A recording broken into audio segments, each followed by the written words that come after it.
저녁 햇살이 붉게 물든 시골 마을, 낡은 기와집 안에서 70대 남편 박노인과 아내 정씨가 마주 앉아 있었다. 여보, 저녁은 왜 이렇게 대충 차렸어? 요즘 반찬이 맨날 똑같잖아.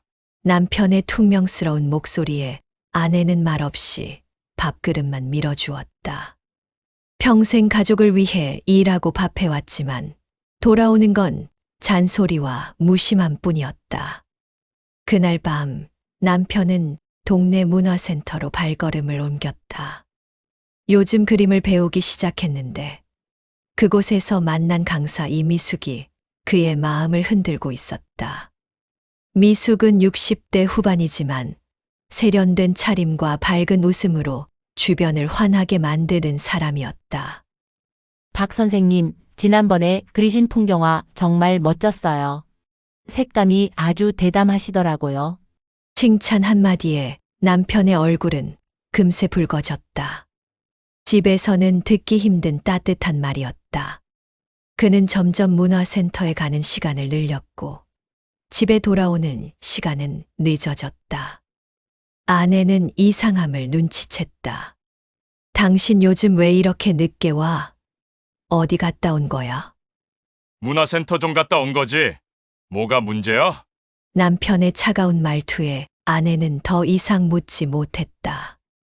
그러나 속으로 의심이 깊어졌다. 며칠 뒤 아내는 우연히 남편의 휴대폰에서 미숙과 주고받은 메시지를 보게 되었다. 오늘도 기다릴게요. 선생님 만나면 하루가 즐겁네요. 그 한 줄이 아내의 가슴을 찢어 놓았다. 분노와 배신감이 치밀어 올랐다. 다음 날 아내는 아들, 딸을 불러 모았다. 니들 아버지 다른 여자가 생긴 것 같다. 자식들은 믿기지 않는다는 듯 분노했다. 아버지, 이게 사실이에요? 이 나이에 무슨 짓입니까? 남편은 오히려 큰 소리쳤다. 내 인생 내가 사는 거다. 평생 가족 위에 뼈 빠지게 일했는데 이제 나한테도 행복할 권리 있는 거 아니야? 그 말은 기름을 부은 격이었다. 가족회의는 고성이 오가며 끝났고 자식들은 집을 뛰쳐나갔다. 이웃들은 어느새 소문을 듣고 수군대기 시작했다. 박 선생이 늦바람 났다더라. 아이고 망신이지 망신. 남편은 아내와의 관계가 돌이킬 수 없다는 걸 알았다. 그는 결국 짐을 싸서 집을 나왔다. 미숙과 함께 새로운 보금자리를 마련하려 했지만 현실은 달콤하지 않았다. 미숙은 점점 남편에게 생활비를 요구했고 남편의 적금과 연금을 조금씩 빼가기 시작했다. 여보, 나 이번 달 관리비가 좀 부족해서 선생님 연금에서 조금만 보태 주실 수 있죠? 남편은 처음엔 흔쾌히 내어주었지만 시간이 갈수록 금액이 커졌다. 그는 점점 불안해졌다. 그러던 어느 날 문화센터 사람들로부터 충격적인 소문을 들었다.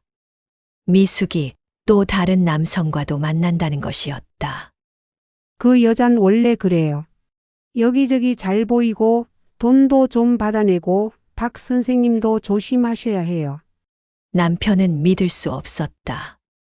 하지만 미숙의 휴대폰에서 다른 남자와의 다정한 사진을 본 순간 모든 것이 무너져 내렸다. 미숙 씨, 이게 뭐야? 미숙은 오히려 뻔뻔하게 웃었다. 선생님, 나도 내 삶을 사는 거예요. 왜 화를 내세요? 분노와 배신감에 휩싸인 남편은 술에 취해 거리를 방황했다. 그 모습을 본 이웃들이 수군거렸다. 저 양반 꼴 좀 봐라. 집 버리고 여자 따라가더니 결국 저 꼴이네. 한때 자식과 아내, 그리고 이웃들의 존경을 받던 남편은 이제 웃음거리가 되어 있었다. 아내는 차가운 눈빛으로 말했다. 당신이 버린 건 가족만이 아니야. 당신 자신도 버렸어. 남편은 돌아갈 곳이 없었다.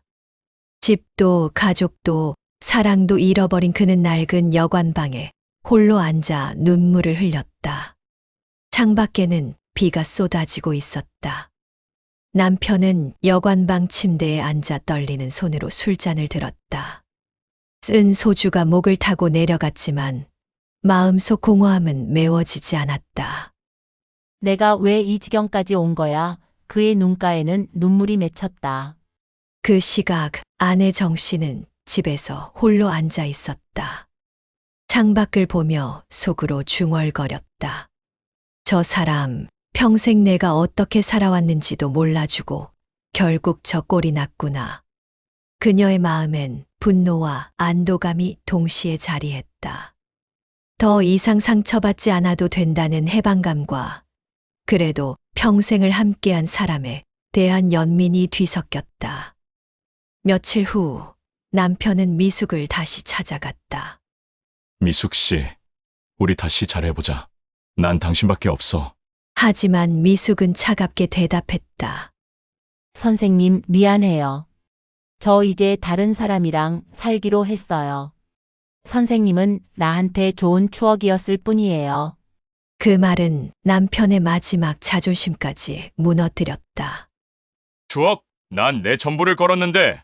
그는 주저앉아 울부짖었지만 미숙은 등을 돌린 채 떠나버렸다. 소문은 더 크게 퍼졌다. 마을 사람들은 대놓고 비웃었다. 늦바람 피우다 버림받았다지. 아이고 자식들 체면이 말이 아니겠네. 자식들은 아버지 얼굴을 보려 하지 않았다. 아버지, 우리한테는 이제 찾아오지 마세요. 어머니도 더 이상 보고 싶어 하지 않으십니다. 모든 걸 잃은 남편은 점점 초라해졌다. 은행 잔고는 바닥이 났고 남은 건 부끄러움 뿐이었다. 여관 주인마저 월세를 내지 못한다며 방을 비워달라고 했다. 그는 들고 나온 작은 가방 하나만 손에 쥔 채 비 오는 거리를 떠돌았다. 그날 밤 그는 다리 위에 섰다. 차가운 바람이 불어왔고 물결이 어두운 강을 휘저었다. 머릿속에 가족들의 얼굴이 스쳐갔다. 내가 왜 그 따뜻한 집을 버렸을까?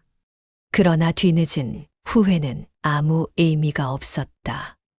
그때 뒤에서 누군가 다급히 달려왔다. 아내였다.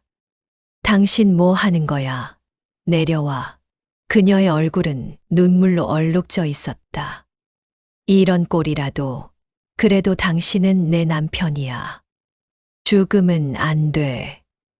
남편은 순간 멈칫했지만 손에 쥔 가방이 미끄러지며 물속으로 떨어졌다. 그와 함께 그의 몸도 휘청였다. 아내가 필사적으로 붙잡았으나 이미 늦었다. 검은 강물은 순식간에 남편을 삼켰다. 아내는 다리 위에서 울부짖었다. 왜 이렇게 끝내는 거야? 그의 죽음은 마을에 큰 파장을 불러왔다. 사람들은 입을 모아 말했다. 불륜의 끝이 저렇다. 가족 버린 죄를 물은 거지. 장례식에서 아내와 자식들은 냉정했다. 눈물 한 방울 흘리지 않았다. 오직 마을 사람들만 수군거릴 뿐이었다. 인생 말년에 결국 저렇게 비참하게 가는구나. 그리고 남편의 묘비에는 짧은 글귀가 새겨졌다. 가족을 버린 자, 후회 속에 떠나다. 아내는 그 앞에서 마지막으로 중얼거렸다. 당신이 원했던 건 행복이라 했지만 결국 불행만 남겼어. 그녀의 눈에는 차가운 빛만이 남아 있었다.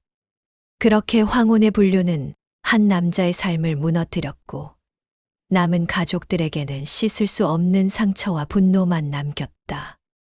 남편의 장례가 끝난 지 한 달이 지났다. 집안은 적막했고 아내 정씨는 매일같이 텅 빈 거실을 바라보며 깊은 한숨을 내쉬었다. 평생을 함께 산 남편이었지만 떠난 자리는 허망함과 배신감만 남았다. 마을 사람들의 시선도 따가웠다. 남편이 그 꼴로 갔으니 저 집도 이제 끝이지.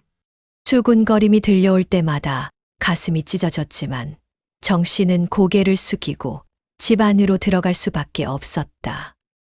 어느 날 정 씨는 거울 앞에 서서 자신을 바라보았다. 흰머리가 늘고 주름진 얼굴 속에 슬픔과 분노만이 자리하고 있었다. 그 순간 문득 이런 생각이 스쳤다. 내 인생이 이렇게 끝나야 하나? 남편 때문에 울며 살다가 내 삶도 다 버려야 하나? 눈가에 눈물이 맺혔지만 그 눈물 속에는 결심이 담겨 있었다. 아니야, 이제라도 나를 위해 살아야 해. 며칠 후 정 씨는 오랜만에 마을 도서관을 찾았다. 평생 책을 읽고 싶었지만 살림과 시어머니, 봉양, 자식 뒷바라지에 매달리느라 기회가 없었다. 서가에 꽂힌 책들을 천천히 살펴보던 그는 한 권의 시집을 집어들었다. 조심스레 펼친 책 속에서 시 한 구절이 마음을 울렸다.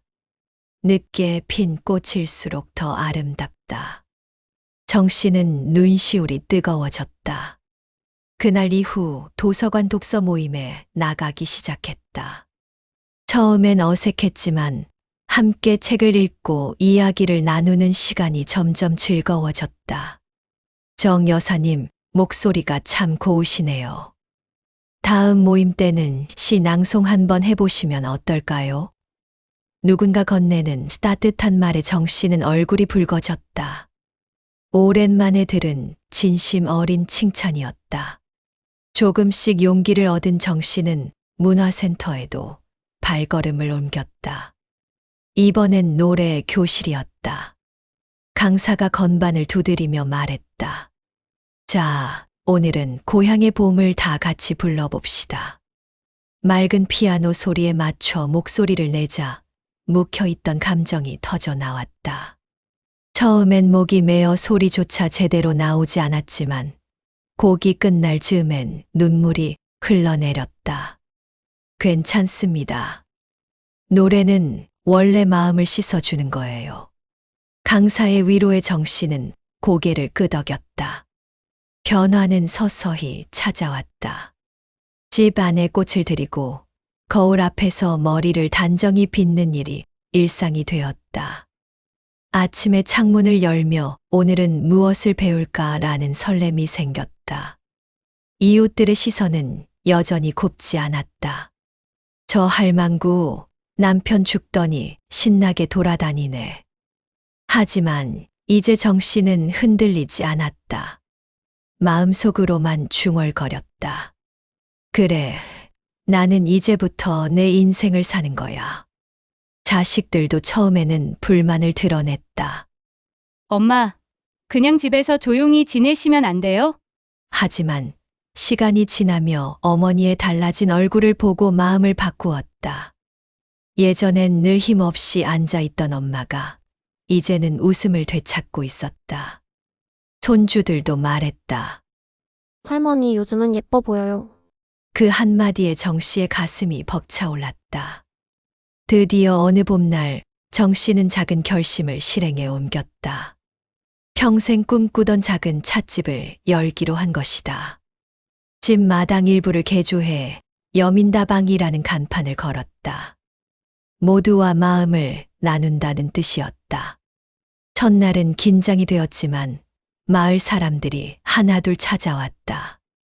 독서 모임 친구들이 꽃다발을 들고 와 축하해 주었고 노래 교실 사람들도 함께 노래를 불러주었다. 찻집을 연 지 한 달이 지났지만 정 씨는 여전히 긴장의 끈을 놓지 못했다. 간판은 새로 달았고 테이블도 반짝이도록 닦아두었지만 손님이 없는 날이 많았다. 창문 너머로 마을 사람들이 지나가며 수군거리는 소리가 들려왔다. 저 할망구 남편 그렇게 보내놓고 다방 차렸대. 애고 체면도 없지. 그 말들은 날카로운 화살처럼 가슴에 꽂혔지만 정 씨는 꿋꿋이 버텼다. 하루는 독서 모임 친구들이 찻집을 찾았다. 정 여사님, 가게가 너무 따뜻하네요. 여기서 모임하면 어떨까요? 모두가 함께 책을 읽고 차를 마시니 가게는 금세 활기가 돌았다. 노래 교실 사람들도 노랫가락을 보탰다. 여기서 연습하면 좋겠다. 웃음소리가 번지자 비어있던 가게는 마치 작은 축제처럼 변했다. 그러나 현실은 만만치 않았다. 손님이 몰리는 날도 있었지만 비 오는 날이면 하루 종일 한 사람도 들어오지 않았다. 매상은 들쭉날쭉했고 생활비의 보탬이 되기는커녕 오히려 적자를 보는 날이 많았다. 저녁마다 장부를 보며 한숨을 쉬는 날이 이어졌다. 내가 괜한 짓을 한 건 아닐까. 어느 날은 아들이 찾아와 차갑게 말했다. 엄마, 이제 그만하세요. 아버지 돌아가신 지 얼마나 됐다고 다방이랍니까? 창피하게. 정 씨는 잠시 말문이 막혔지만 곧 단호하게 대답했다. 내 아버지 때문에 고생만 하다 인생 다 버릴 줄 알았니? 이제는 나를 위해 살 거다. 아들은 고개를 젓고 돌아갔다. 하지만 손주들은 달랐다. 초등학교에 다니는 손녀가 와서 말했다. 할머니 여기서 책 읽는 게 좋아요. 친구들도 데려와도 돼요.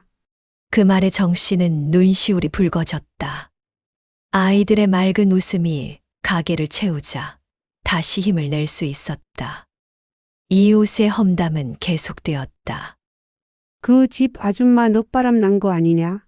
남편 죽자마자 신난 거지 뭐. 그러나 가게를 찾는 이들 사이에서 정 씨의 진심은 조금씩 전해졌다. 혼자 사는 노인들이 와서 차를 마시며 이렇게 사람 만나니 외롭지 않네라고 말할 때마다 정 씨는 가슴이 따뜻해졌다. 밤이 되면 정 씨는 텅 빈 가게에 앉아 불을 끄고 속삭였다. 그래도 잘했어. 잘한 거야. 나 혼자가 아니야. 작은 목소리는 스스로에게 보내는 위로이자 다짐이었다. 언젠가는 이 가게가 사람들의 마음을 묶어주는 장소가 될 것이라는 희망이 그녀의 가슴 깊이 자리 잡고 있었다. 어느 날 오후 찻집 앞에 모여 서성이는 이웃 아줌마들의 목소리가 창문 너머로 또렷하게 들려왔다. 남편 그렇게 간지 얼마나 됐다고 벌써 저러고 다니는 거야? 체면도 없고 욕심만 많은 거지. 정 씨는 컵을 닦던 손을 멈췄다. 마음속 깊은 곳에서 화가 치밀어 올랐지만 그는 꾹 참았다. 대신 작은 목소리로 중얼거렸다. 나는 이제 누구 눈치도 보지 않는다. 내 인생은 내가 살아야 해. 그러나 가장 아픈 건 자식들의 차가운 시선이었다. 어느 주말 딸이 찾아와서 말했다. 엄마, 솔직히 말해서 우리도 사람들이 뭐라 하는 게 신경 쓰여요. 그냥 조용히 계시면 안 돼요? 정 씨는 한동안 말없이 딸을 바라보다가 조용히 대답했다. 너희 아버지 때문에 나는 평생을 울며 살았다. 이제야 내 삶을 찾았는데 또 포기하라고? 너희 눈에는 창피해 보여도 내겐 마지막 희망이야. 딸은 눈길을 피하며 말없이 돌아섰다. 그날 밤 정 씨는 깊은 회한에 잠겼다. 내가 잘못하고 있는 걸까? 자식들마저 나를 외면하는데 눈물이 볼을 타고 흘렀다. 하지만 이내 손녀의 맑은 웃음소리가 떠올랐다. 할머니 여기서 책 읽는 게 좋아요. 그 기억이 다시 그녀를 붙잡았다. 그래, 내가 포기하면 저 아이들 앞에 어떤 어른으로 남을 수 있겠어. 며칠 후 찻집에 혼자 사는 노인 한 분이 들어왔다. 허름한 옷차림에 손은 거칠게 갈라져 있었다. 그는 따뜻한 차를 받아들고 오랫동안 말없이 앉아 있다가 조용히 말했다. 여사님, 덕분에 마음이 좀 풀렸습니다. 집에만 있으면 너무 답답해서 정 씨는 그 말을 듣는 순간 가슴 깊숙이 울림을 느꼈다. 이 가게는 이런 분들을 위해 있는 거구나. 하지만 시련은 계속되었다. 찻집 앞에 전단지를 붙였더니 누군가 몰래 찢어버렸고 간판에 낙서까지 해놓았다. 정 씨는 분노로 몸을 떨었지만 그럴수록 가게를 더 정성껏 꾸몄다. 꽃을 새로 심고 손님들에게 직접 구운 빵을 대접했다. 진심은 조금씩 전해졌다. 정 여사님, 여기 오면 마음이 편해요. 단골들이 늘어나자 가게는 점차 마을의 사랑방처럼 변해갔다. 밤이 깊을 때마다 정 씨는 빈 의자들을 바라보며 혼잣말을 했다. 사람들이 뭐라 하든 괜찮아. 여기가 나의 집이고 내 꿈이야. 그리고 언젠가는 자식들도 알게 되겠지. 내가 왜 이 길을 선택했는지. 그녀는 점점 더 단단해지고 있었다. 이제는 흔들리기보다는 버티기보다는 나아가려는 힘이 생기고 있었다. 비록 고단했지만 마음속에는 분명히 새로운 희망이 피어나고 있었다. 어느 봄날 찻집 문을 열자 환한 햇살과 함께 손님들이 연달아 들어왔다. 독서 모임 사람들은 모임 장소를 아예 이곳으로 정했고, 노래 교실 친구들은 작은 공연을 열자며 준비에 분주했다. 정 씨의 찻집은 어느새 마을 사람들이 모여드는 사랑방이 되어 있었다. 하루는 동네에서 혼자 사는 할아버지가 기타를 들고 와 노래를 부르기 시작했다.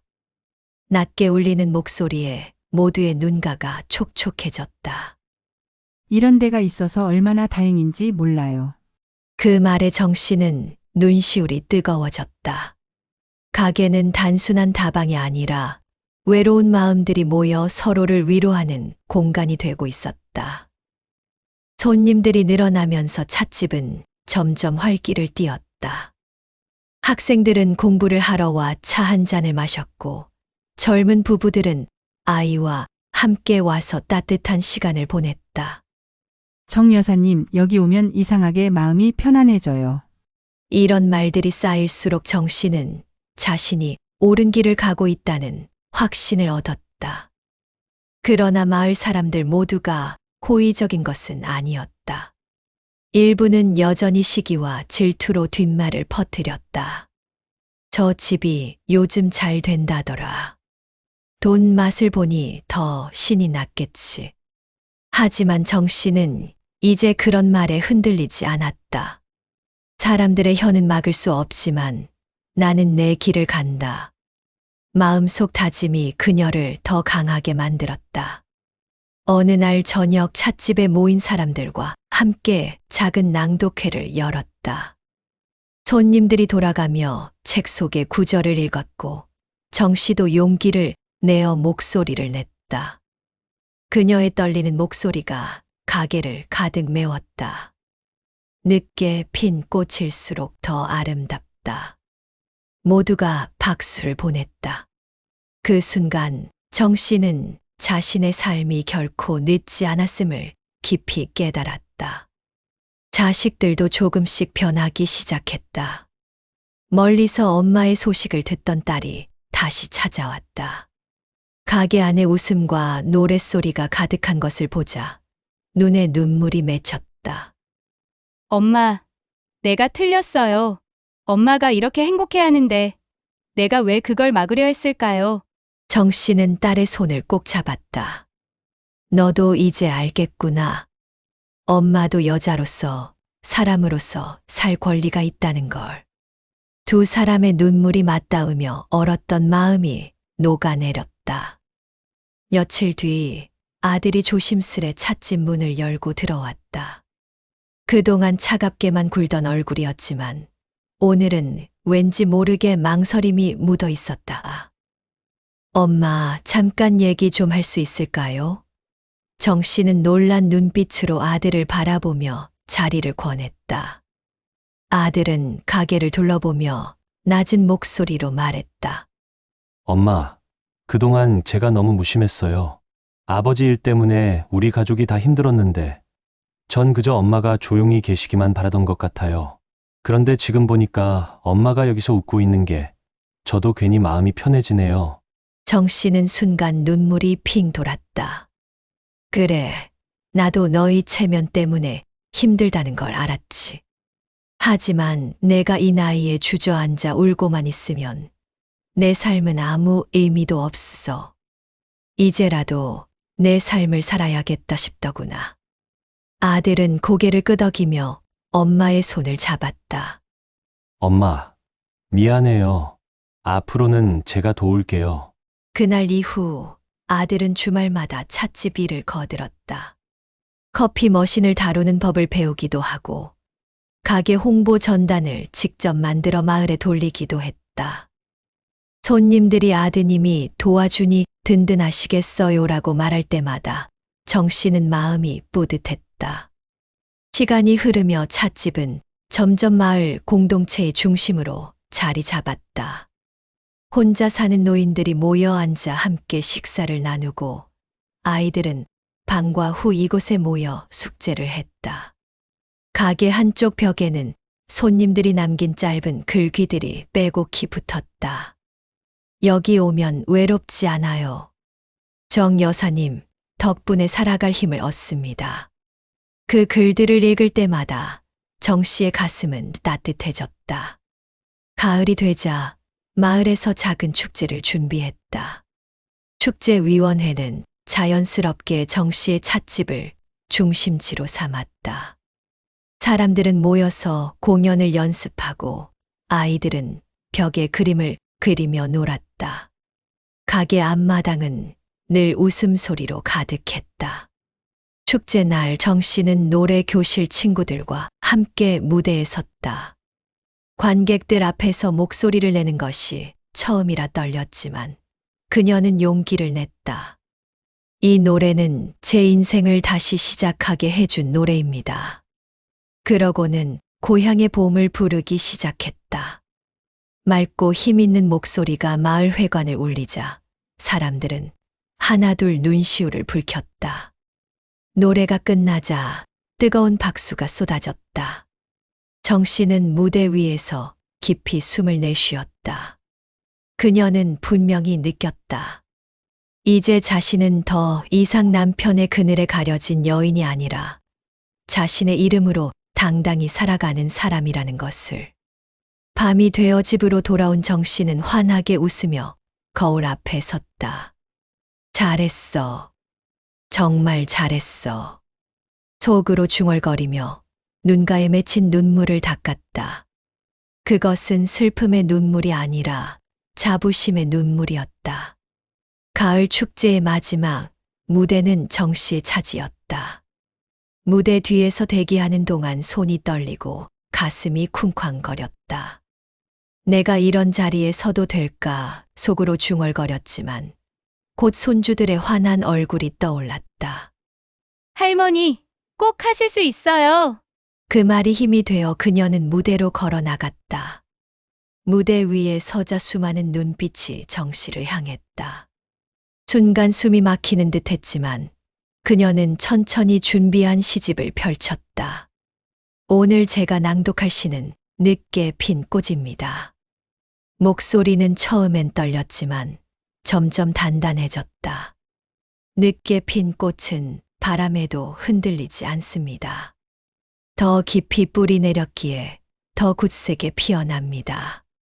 늦게 핀 꽃은 가장 아름답습니다. 홀 안은 고요했다. 모두가 숨죽여 정 씨의 목소리를 들었다. 마지막 구절을 마쳤을 때 객석에서 우레 같은 박수가 터져 나왔다. 사람들은 자리에서 일어나 그녀를 향해 환호했다. 눈물이 왈칵 쏟아졌지만 이번에는 부끄럽지 않았다. 그것은 진정한 해방의 눈물이었다. 축제가 끝난 뒤 정 씨는 가게 앞에서 사람들과 함께 웃으며 사진을 찍었다. 마을 아이들은 할머니 최고라고 외쳤고 친구들은 그녀를 끌어안으며 축하했다. 딸은 눈물을 글썽이며 속삭였다. 엄마, 이제야 알겠어요. 엄마 인생은 엄마 것이란 걸. 아들도 고개를 끄덕이며 말했다. 엄마가 자랑스러워요. 밤이 깊어 모두가 돌아간 뒤 정 씨는 찻집 불을 하나씩 끄고 홀로 앉았다. 창밖에는 가을밤 별빛이 반짝였다. 그녀는 조용히 속삭였다. 나는 더 이상 남편의 그림자 속에 갇힌 여자가 아니야. 나는 나로서 살아가는 사람이다. 내 인생은 이제부터 시작이다. 그 순간 마음속 깊은 곳에서 잔잔한 평화가 흘러나왔다. 상처와 고통으로 얼룩졌던 지난 세월이 더 이상 자신을 붙잡지 못했다. 정 씨는 미소 지으며 눈을 감았다. 내일 아침 그녀는 또다시 새로운 하루를 맞이할 것이다. 그리고 그 하루는 그녀의 진정한 인생 이막의 또 다른 시작이었다. 여러분, 제 이야기가 마음에 닿으셨다면 구독과 좋아요 눌러주세요. 그리고 주변 분들과도 함께 나누어 주시면 더 많은 이들이 용기를 얻을 수 있습니다.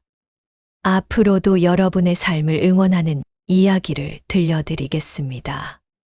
고맙습니다.